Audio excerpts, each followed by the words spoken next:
Nessa situação de histórias, eu queria fazer uma pergunta para a Thaís, que tu fez parte da turma, acho que era Águias da Liberdade, né, da academia, no primeiro ano. Sim, Ou- sim. É, eu E, também fui aluna, né, para quem não sabe. e minha pergunta, eu acho que é por uma das ações, eu não lembro qual era a específica, que eu acho que vocês fizeram uma trilha que era para botar. Não lembro como é que era, mas eu sei que vocês fizeram uma trilha e botaram a bandeira da turma de vocês num lugar muito alto. Se puder compartilhar um pouco, que eu acho desse momento muito Claro. legal. Claro, claro.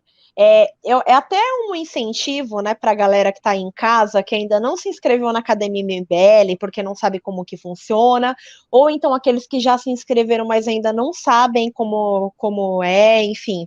Vou contar um pouquinho aqui para vocês de algumas das histórias, né, que a gente viveu aí, as oportunidades que a academia nos deu, né? Primeiro, eu quero dizer para o pessoal que eu era uma completa quadrada, tá? Eu saí com perfil de ateniense, já achei estranho, porque, enfim, eu era uma comunicadora, era a pessoa que fazia, era a pacificadora ali, né, entre a gerência e entre os funcionários, né, basicamente é isso a função do tribuno, né, já achei estranho, e o pior ainda, eu tinha que gravar vídeo, gente, eu era uma completa quadrada, o primeiro vídeo, o primeiro desafio que a gente teve foi fazer um story, o story de 15 segundos, falando para o pessoal vir fazer academia MBL. Você sabe quantas vezes que eu gravei esse bendito story? Eu gravei 24 vezes. Eu gravei 24 vezes. Mas assim, sabe aquele negócio, marinheiro que é bom? Sabe aquele que joga no mar mesmo e deixa ele nadar? É mais ou menos isso. A gente não conhece os nossos limites e nossas habilidades e nossos talentos. E às vezes a gente tem medo de ir além justamente por não conhecê-los. A Academia MBL, ela te proporciona isso. Você conhece seus talentos, você conhece as suas habilidades, você herda novas habilidades, porque você vai aprender com as matérias, com experiências do seu monitor e dos seus colegas, né, da sua turma, e também com os professores, claro, né, que são os meninos, o pessoal do MBL que a gente já conhece, né? Então, por exemplo, o nosso grupo, ele era um grupo conhecido por romper barreiras.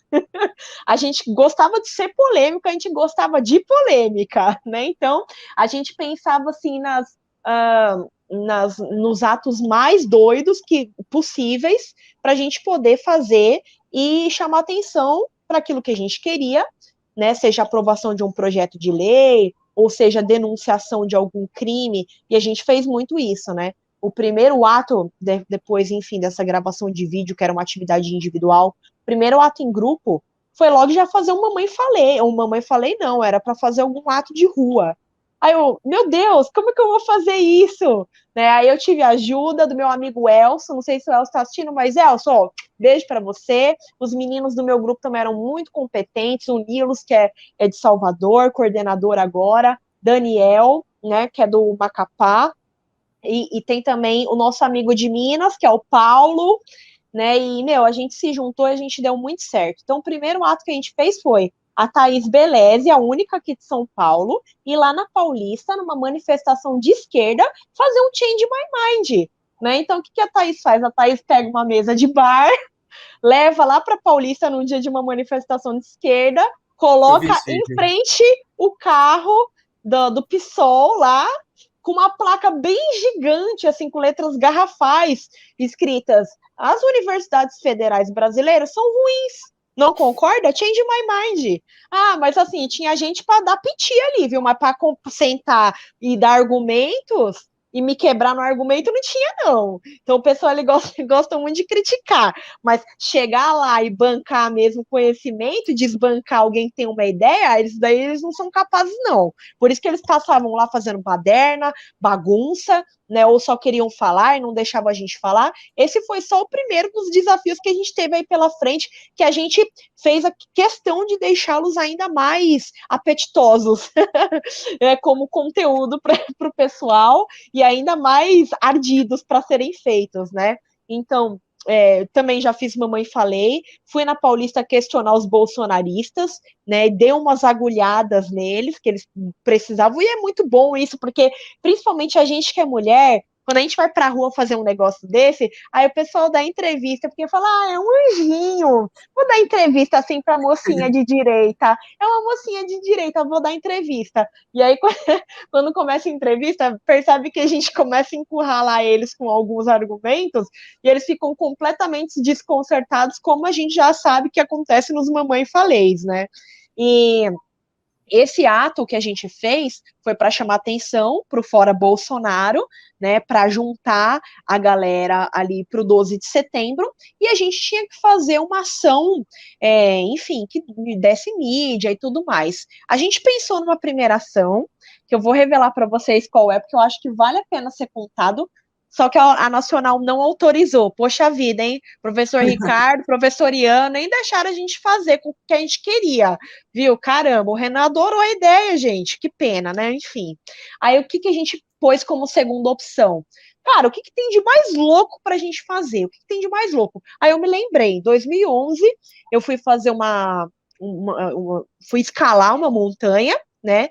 Que é a Montanha da Pedra da Morte. Para quem não conhece, ela fica ali na divisa ali de Minas, né? Com São Paulo, ali depois de Campos do Jordão, ali mais ou menos. É simplesmente a montanha mais alta da América Latina, né? É um quarto do Everest. Um quarto do Everest, é o tamanho dela, né? E a primeira vez que eu escalei no braço, sem equipamento de segurança nenhum. Loucura, loucura. Certamente Deus tinha um plano na minha vida, não permitiu que nada de mal me acontecesse, mas assim, eu não faço mais isso, tá, gente? Não repitam isso em casa, não recomendo. Galera, por favor, muita prudência, não façam isso em casa. E aí Em casa não, na falei, montanha. caramba, pois é, na montanha pode. E aí eu falei, legal, que tal voltar lá e repetir o ato, mas agora com uma bandeira bem grande, né, escrita Fora Bolsonaro. Então vamos. Convidei o meu amigo Arthur Scarance, do também Escorpiões do Caos, aí a turma da Sá, né? Só que a turma anterior foi a que ele estava, né? Então foi junto com a turma dela que a gente fez. E aí a gente caminhou durante mais ou menos 1h e 10, por aí, para chegar no pé da Só montanha. propaganda, o Arthur que estará aqui semana que vem no MBL News. Então, Olha aí, que legal. Já deixem programado aí para vocês assistirem, exatamente. hein? E aí a gente andou esse tempo, né? E até chegar ali no pé da montanha, só que dessa vez com guia turístico, dessa vez com equipamento de segurança, porque também, afinal, a gente estava carregando uma bandeira gigante, né? Quer dizer, não era uma bandeira, uma faixa de lona mesmo, né? E como subir com todo esse peso, cara, é 1h30 para subir, 1h30 para descer. Se você não tiver em bom condicionamento físico, talvez você desista antes da metade do caminho, porque é difícil, não é fácil, não. Mas a gente foi e escalamos juntos, né? E legal que quando a gente estava escalando, a gente conheceu uma galera que curtiu o MBL, que acompanhava e tudo mais, e olha, a gente veio aqui hoje fazer um ato político, não sei o quê, e essa galera acompanhou a gente, e foi um sucesso, né? A gente escalou até o topo dessa montanha, o ponto mais alto, e a gente estendeu a bandeira Fora Bolsonaro, né? Mas não era exatamente o que a gente queria fazer. O que a gente tinha planejado inicialmente era muito mais legal do que isso. Ia dar muita mais notícia do que isso, né? A ideia do grupo na verdade, foi a ideia do grupo. A ideia foi do Elcio e o grupo se propôs a aperfeiçoar essa ideia, né? E adotar essa ideia. E para quem quer sobrar para fazer, pra louca da Thaís, é pra doida, né? Deixa pra doida que a doida faz. Aí a Thaís sempre sendo mandada para abatedouro lá, o cordeiro, né? Mas enfim, a nossa ideia era fazer uma faixa de tipo 5 metros de altura por 3 de largura, uma faixa de lona também, bem grande, escrita assim: nessa loja tem vacina? E aí a gente ia na 25 de março, ia comprar sangue falso, a gente ia estourar em cima dessa bandeira, e a gente ia pegar essa bandeira, quer dizer, a gente não, né? Eu ia pegar essa bandeira, eu ia escalar a estátua da van, e eu ia pendurar na estátua da van. E a gente ia filmar isso. Ia eu ser entendo por que foi magnífico. inventado. Eu entendo por que vetaram.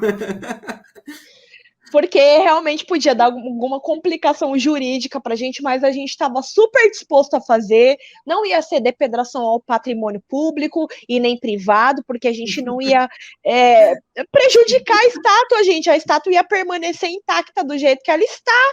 A gente só ia pendurar uma faixinha e ia tirar uma fotinha, uma selfiezinha. Só isso, coisa pouca. E depois a gente ia pegar e sair correndo com os carros, cantando pneu e tudo mais, e ir embora. Entendeu? E a gente ia deixar lá para eles tirar a faixa no outro dia. Mas o problema principal foi como subir a faixa, porque aquela estátua, ela é gigante, ela é enorme, a gente calculou diversas maneiras de subir aquela faixa, balonismo, drone, a gente calculou com corda, garrafa com água, garrafa com pedra, aí a gente falou, não, porque isso pode estragar a estátua, pode dar um problema jurídico pra gente, né, aí a gente acabou por desistir, porque a ideia era, eu ia levar uma escada e eu ia enfiar lá, eu ia subir e escalar a estátua e ia pendurar a faixa lá. Ia ser incrível. Pena que não aconteceu. E como é que foi a Talvez conversa hoje eu não estaria aqui. Como é que foi a conversa com o Ricardo e com o Ian quando eles vetaram a ideia? Eles curtiram a ideia. Só que a questão é que eles analisaram isso com o jurídico da Nacional, né? E eles. Não, eu falei pro Renan. Eu falei pro Renan isso, né? Um pouco antes do 12 de setembro, eu falei pro Renan o que a gente pretendia fazer. O Renan, caralho, foda pra caralho, faz isso daí, meu, pode fazer, vai lá e faz, porque vai ser mó da hora, não sei o quê. E a gente tava animado pra fazer, mas aí o jurídico foi lá e, ó, tesourou a gente. Bom, essa é uma história engraçada aí, ó. Vocês perguntaram com os meninos do MBL, certamente é uma história engraçada. Pena que não deu certo, mas era o que a gente tinha em mente em fazer. É isso, gente, vocês têm que, romper barreiras, pensar diferente, fora da caixa, pensar em coisas que ninguém pensou, entendeu? É isso que você tem que tentar elaborar aí, né? Então, assim, a academia vai dar oportunidades para vocês irem muito além do que vocês pensam. Mano, pra você ver, para uma pessoa que não conseguia gravar um story de 15 segundos de uma vez só, subir uma montanha ou uma estátua que seja, é loucura, né? Mas que bom. Mostra... muita evolução, né? É muita evolução. Acho que até demais, assim. Mas a nossa intenção era denunciar mesmo o escândalo de corrupção que estava acontecendo. Porque naquela época começou a rodar as informações de que a Havan, enfim, estava se utilizando de dinheiro público, dinheiro que, enfim, era fornecido para compra de vacina, para promover a loja, entendeu? E aí você imagina, 600 mil pessoas morreram aqui no Brasil, e um infeliz desse aí tá fazendo um negócio desse, usando dinheiro público para promover a própria loja bolsonarista, nojenta. Ah, meu filho, aqui não. O mínimo que a gente vai fazer é denunciar, entendeu? Agora, a maneira que a gente vai denunciar cabe ao jurídico do MBL para decidir, mas a gente vai dar um jeito de dar visualização para isso. Esse corte vai ficar muito bom. Olha, vocês não vão me complicar, hein? Pelo amor de Deus, hein? Não se preocupa, vai ser inteiro, não se preocupa. Você acabou de ver um corte do MBL News RS. Não se esquece de curtir o vídeo, botar um comentário aqui embaixo e se inscrever no canal.